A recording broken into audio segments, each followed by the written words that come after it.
Another day, more YouTube comments. Right, let's have a look.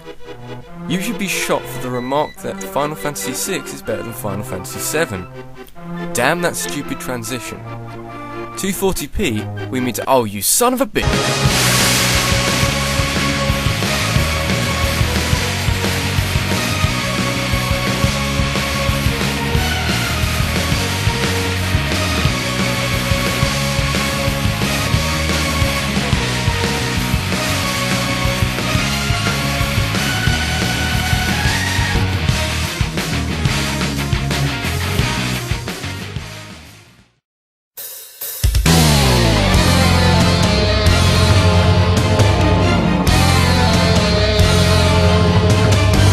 It's been a while. I made my top 10 video game Easter egg list in September, and it was the first video I made with Sony Vegas. Since then, it's acquired some views, and yet the consensus has been particularly negative in some areas. There have been complaints about the quality, my admittedly stupid comment about Final Fantasy VI and VII, and not including a certain Easter egg among others. Really, I have unfinished business with that particular countdown. So now I have a few more subscribers, now that I'm a better editor and scriptwriter, and now that I've got a bit more knowledge about gaming Easter eggs, I've chosen to remake the list, but better. I admit my mistakes, and I appreciate the feedback that doesn't involve death threats. This remake, though, is a little bit different this time around. First off, the usual one per franchise rule is in place, but there's a special rule for this list only. Because it's a remake, I'm not allowing to include any Easter eggs from franchises included in the original video, or any of Media Master 127's videos. I know his account has now been terminated, but I still don't want to copy him. By doing this, I'll be using Easter eggs that I wouldn't usually pick. And besides, it would be pretty boring to see me just repeat what Media Master 127 used. Anyway, let's get this thing started. Enjoy.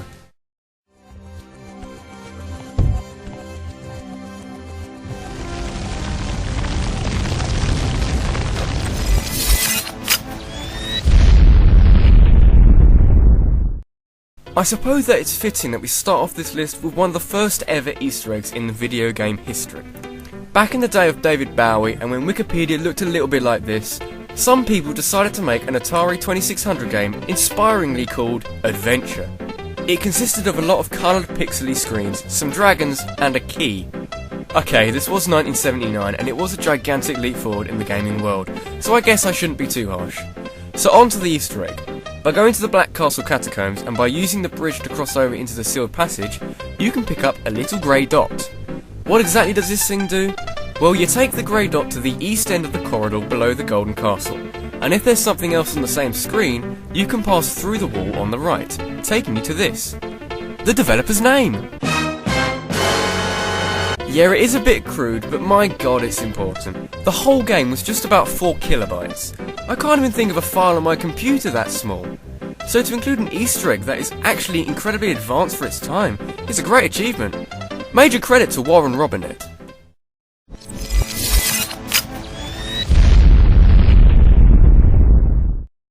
Ah, Valve, where would we be without you?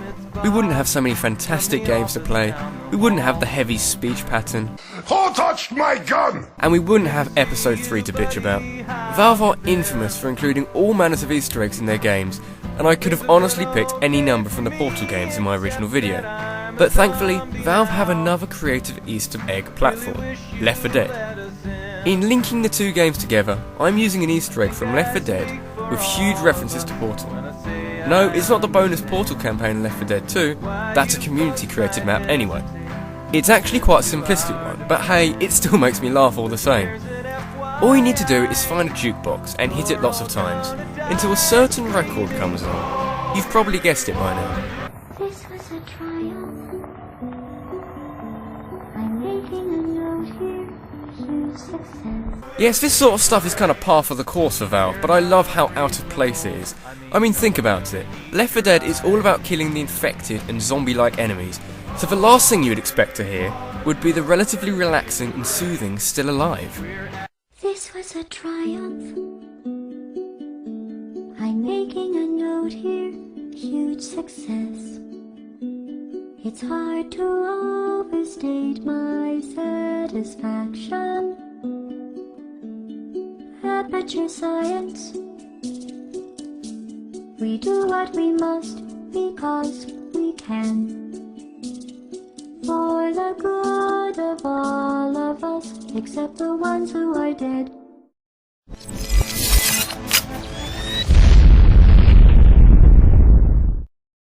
Somewhere away from Alec Trevelyan and how much of a fucking arsehole he is, Goldeneye is a fantastic game, and I honestly feel like I should talk about it more often.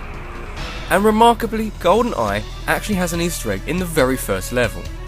Now, you'd be forgiven for never noticing this Easter egg for several reasons. One, Goldeneye was the best console shooter of its time, and it's highly likely that you would have been having way too much fun to care. And two, you can't reach it without cheating. And who does that anyway? I like to think we're all civilised people here on the internet.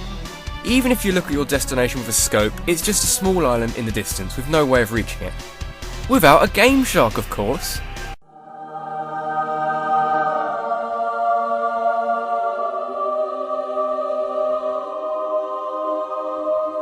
Using your snazzy and evil cheating methods, you can go full Jesus and walk on the water and towards the island. What you find is pretty awesome, and hey look, Gatling gun! Unfortunately, there's no actual purpose to this island other than the fact that it looks awesome. It's just a ghost level, kind of like if you do the 4th day glitch in Majora's Mask. So what's the point? Well, it seems that this island was meant to be an extra part of the level, but it wasn't included because, peanuts. So rather than delete the island, the developers took the lazy option and just made it impossible to reach. This kind of has everything really, something unexpected in an action game, something only accessible through cheating, and all because of half-arsed developers. I still love Goldeneye though, even with Alec Trevelyan.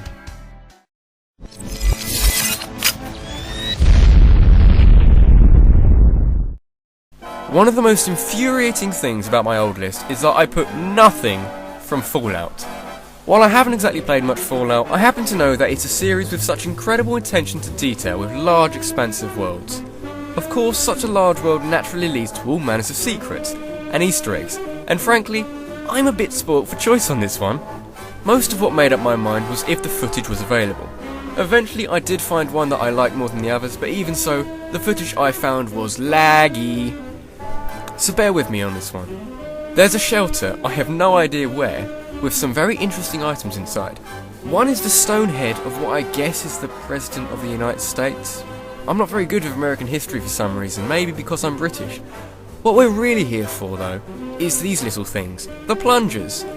These things are all over the place, up the side of the walls and often stuck to, interesting places. So what is this? Well, it's Fallout, so it doesn't exactly have to make perfect sense all the time.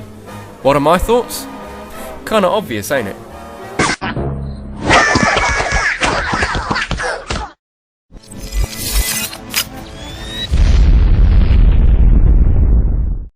Super Smash Bros. Brawl.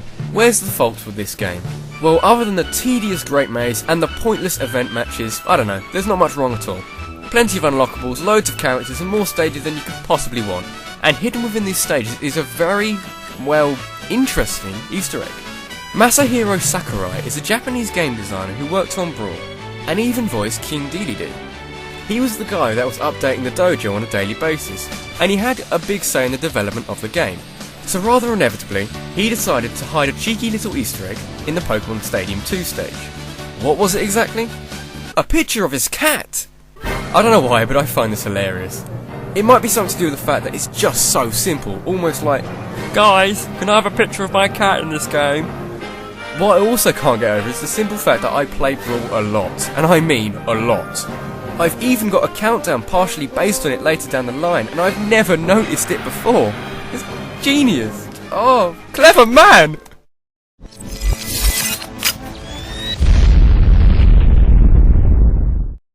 Like Fallout, the Saints Row series is so vast that it's packed to the brim with all sorts of Easter eggs, and like Fallout, I was kinda spoilt for choice on this one.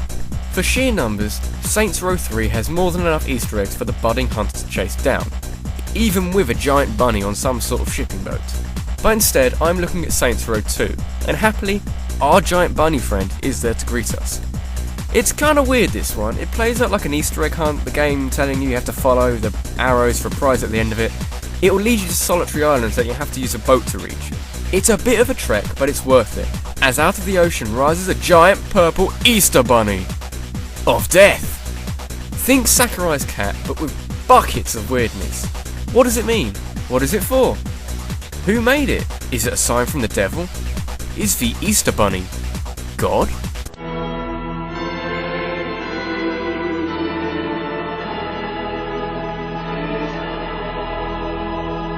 Nah.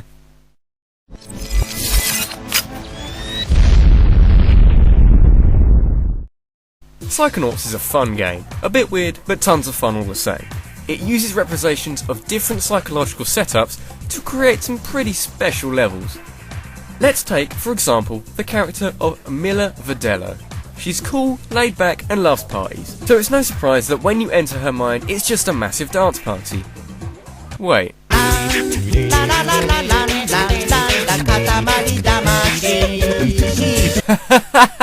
No. So it's all pretty sweet and tons of fun, but would you believe that there's something hidden behind all the colour?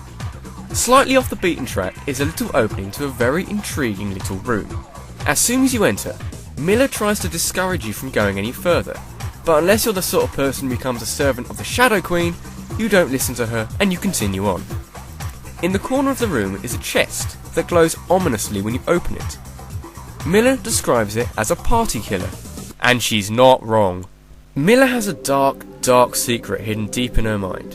It tells the story about how she used to take care of children at an orphanage, but she came back one night to find the building on fire, and as a psychic, she could hear the dying screams of the children. The chest contains the haunting voices of her children, asking her why she didn't save them. And my word, is it creepy. What are you doing down here? The party is upstairs. Lucky for you, I have my nightmares under control. These things can take you to a world of very lucky. And to think, we would have never known.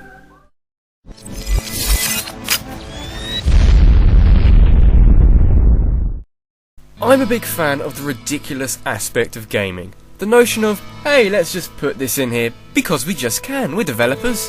Who's going to stop us? And I've got a brilliant little one right here. I've heard lots of things about the Diablo games. For example, John Tron told me that Diablo 3 is, well, no. And I've heard Diablo 2 described as one of the best games for PC, despite its primitive graphics. So let's just talk about Diablo 2 for a bit. Once you complete the game on a specific difficulty, you can access a special area in the game. You need a Horadric cube, a book of portals, and Wirt's leg. And because I haven't played Diablo 2, I have absolutely no idea where any of these are. If you start the game on the same difficulty you finished it in before, and combine the items with each other, and visit the Rogan camp, actually, you know what, if you want to know how to do it, go find a video on YouTube. What you get at the end of it is an access to a level called the Secret Cow level. Oh boy, this is gonna be fun. It's exactly what you'd expect, but better. You're greeted by waves upon waves of demonic, pole-arm wielding chunks of beef, and honestly, they never stood a chance anyway. However, what I love most about this Easter egg is the sporadic mooing from the cows. Moo, moo, moo, moo, moo, moo, moo, moo. I need a key. What's the point of this? Do you get anything at the end of this? Who cares?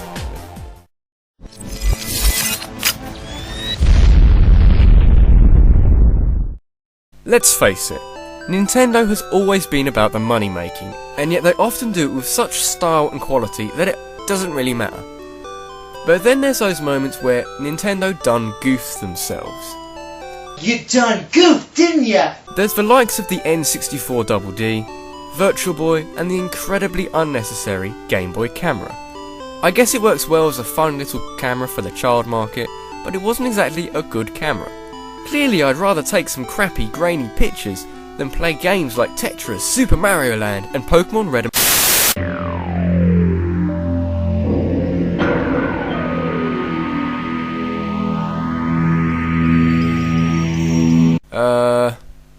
Nintendo? I don't even know what to make of this, if I'm honest. Hidden throughout the Game Boy camera software are a series of horrendously creepy faces that take a nuclear-powered bulldozer to the fourth wall. So let's just break these things down one at a time. There's about 4 different ones to get through.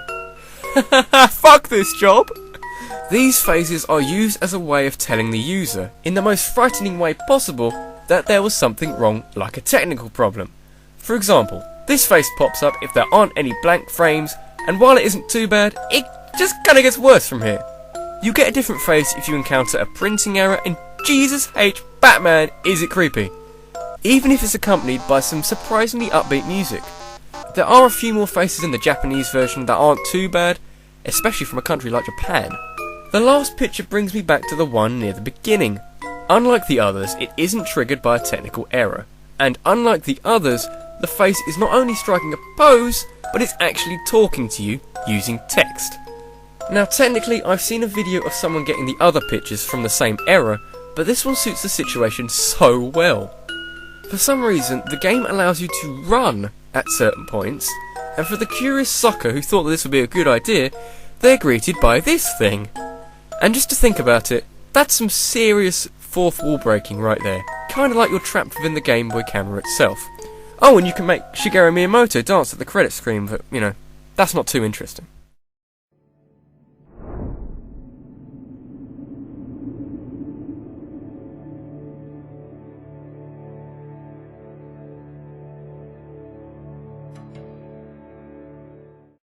Of all the suggestions on the previous video for other Easter eggs, the one that got me the most interested was a little thing called Dopefish. I won't spoil my old list, but my number one was an Easter egg that had been continued throughout gaming history, and in a wide variety of games.